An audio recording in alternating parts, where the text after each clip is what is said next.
Hello guys, வணக்கம். This is Anbuseelan. இன்றைக்கி நம்ம என்ன பார்க்க போகிறோம் அப்படின்னா, குளோபல் மார்க்கெட் அப்படின்னா என்ன, ஒரு ட்ரேடுக்கு முன்னாடி நீங்கள் என்னென்ன விஷயங்கள் எல்லாம் பார்க்கணும் அப்படிங்கிறதான் என்டையராக இந்த வீடியோவில் பார்க்க போகிறோம்.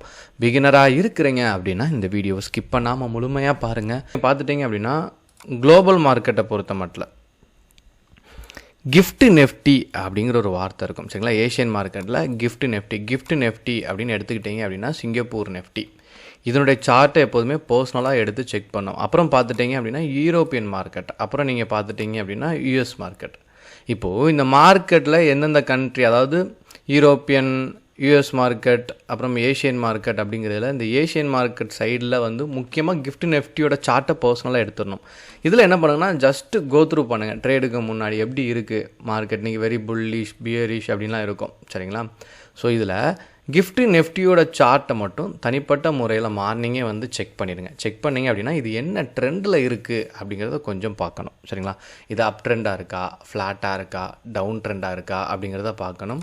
என்ன டைம் ஃப்ரேம்னாலும் நீங்கள் வச்சுக்கலாம், அது ஒன்றும் இஷ்யூ இல்லை, சரிங்களா? ஸோ மேக்ஸிமம் கிஃப்ட் நெஃப்டி எப்படி மூவ் ஆகுதோ, சிங்கப்பூர் நெஃப்டி எப்படி மூவ் ஆகுதோ அதை பேஸ் பண்ணி தான் மேக்ஸிமம் நம்ம மார்க்கெட்டும் மூவ் ஆகும். அதனால் இதை கவனத்தில் எடுத்துக்கங்க, சரிங்களா?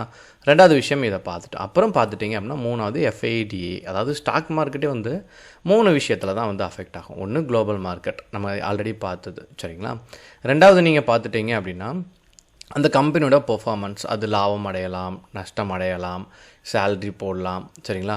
அப்புறம் பர்ச்சேஸ், சேல்ஸ், இந்த மாதிரி நிறைய விஷயங்கள் இருக்கும் கம்பெனிக்குள்ளே எடுத்துக்கிட்டிங்க அப்படின்னா. ஸோ இது கம்பெனியோட இண்டிவிஜுவல் பெர்ஃபார்மன்ஸ் ஸ்டாக் மார்க்கெட்டை அஃபெக்ட் பண்ணும். Third buyer seller. இப்போது எஃப்ஐடிஏ அப்படின்ட்டு இருக்குது. எஃப்ஐ எடுத்துக்கிட்டிங்க அப்படின்னா ஃபாரின் இன்ஸ்டியூஷனல் இன்வெஸ்டர், டிஏ எடுத்துக்கிட்டிங்க அப்படின்னா டொமஸ்டிக் இன்ஸ்டியூஷனல் இன்வெஸ்டர். இன்றைய ட்ரேடை பொறுத்த மட்டும் டிஏயோட பங்களிப்பு நல்லா இருந்துச்சு. மார்க்கெட்டில் நீங்கள் பார்த்தீங்கன்னா நல்ல ஒரு ஃப்ளக்சுவேஷன் இருக்க காரணம் டிஏயோட பெர்ஃபார்மன்ஸ். அப்போ நீங்கள் என்ன பண்ணணும் அப்படின்னா, மார்க்கெட் சமயத்தில், சரிங்களா, இந்த டேட்டா தெரியாது, இன்றைக்குள்ள டேட்டா வச்சு நம்ம நாளைக்கு தான் யூஸ் பண்ணிக்கலாம். அதனால் இதை கவனத்தில் எடுத்துக்கணும், சரிங்களா? இன்றைக்கூட டேட்டா அப்டேட் இதை பார்த்த உடனே நாலாவது கடைசியான பாயிண்ட் என்ன அப்படின்னா pre open market data, pre open market. இது 9:08 இந்த பேஜுக்கு வந்துருங்க. இந்த என்ன இருக்குது பாருங்கள், இன்றைக்கி பஃபராகி கரெக்டாக 9:07.22 இருக்குது பாருங்கள். இதில் எத்தனை கம்பெனி மார்னிங்கே அட்வான்ஸில் இருந்துச்சு, எத்தனை கம்பெனி டிக்ளைனில் இருக்குது அப்படிங்கிறத பார்த்துட்டு, இப்போ எக்ஸாம்பிள் சொல்கிறேன், ஒரு 40 கம்பெனிஸ் பக்கம் பாசிட்டிவில் இருக்குன்னா இங்கே இப்படி பார்க்கும்போது நல்ல பர்சன்டேஜில் இருக்கான்னு பாருங்கள். அதாவது இது 0.50 இருக்குது, 1%, 2% அப்படின்னு ஒரு 10 ஸ்டாக் இருக்கா அப்படிங்கிறத கொஞ்சம் க்ளோஸாக வச்சு பண்ணுங்கள்.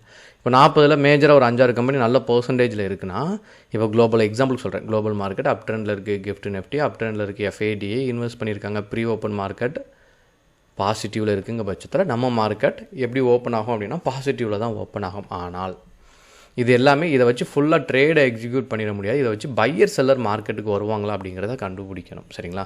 அதாவது நீங்கள் ஒரு ஷேரை தொடர்ந்து பை பண்ணால் தான் மேலே போகும். இன்றைக்கி மார்க்கெட்டை பொறுத்த மட்டும் நல்ல இன்வெஸ்ட் பண்ணுவாங்களா, இன்றைக்கி இன்ஸ்டியூஷன் லெவலில் இன்வெஸ்ட் பண்ணாங்க, நிறையா பையர்ஸ் மார்க்கெட்டுக்குள்ளே வருவாங்களா, இல்லை செல்லர் வருவாங்களா அப்படிங்கிறத ஃபைண்ட் அவுட் பண்ணலாம். இதெல்லாம் கொஞ்சம் கிஃப்ட் நெஃப்டி ஃப்ளாட்டாக இருக்குது, குளோபல் மார்க்கெட் கொஞ்சம் பாதி புல்லிஷ் பாதி பியரிஷாக இருக்குது, எஃப்ஏ இன்வெஸ்ட் பண்ணியிருக்காங்க, டிஏ நிறையா செல் பண்ணியிருக்காங்க, ப்ரீ ஓப்பன் மார்க்கெட்டில் 20 கம்பெனி பாசிட்டிவ், 20 கம்பெனி நெகட்டிவ், அப்புறம் அன்சேஞ்சாக இருக்குன்னா மார்க்கெட் ஃப்ளாட்டாக இருக்கும். அப்போ நம்ம சின்ன விதமாக ஸ்கேல்பிங் பண்ணலாம். ஸோ இந்த மாதிரி டிசிஷனை மேக் பண்ணுறதுக்கு இந்த மாதிரியான விஷயங்கள் குளோபல் மார்க்கெட்லேருந்து ப்ரீ ஓப்பன் மார்க்கெட் வரைக்கும் நீங்கள் செக் பண்ணிங்க அப்படின்னா ஒரு நல்ல ஒரு புரிதல் கிடைக்கும். ஸோ இதை எப்போதுமே கொஞ்சம் பார்த்துட்டு நீங்கள் ட்ரேட்குள்ளே போகிறது கொஞ்சம் எப்போதுமே கை கொடுக்கும், சரிங்களா?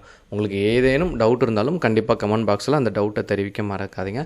நல்லா ப்ராக்டிஸ் பண்ணுங்கள், ஓகேங்களா? Okay guys, thank you so much for watching this video. Tata, bye bye, see you.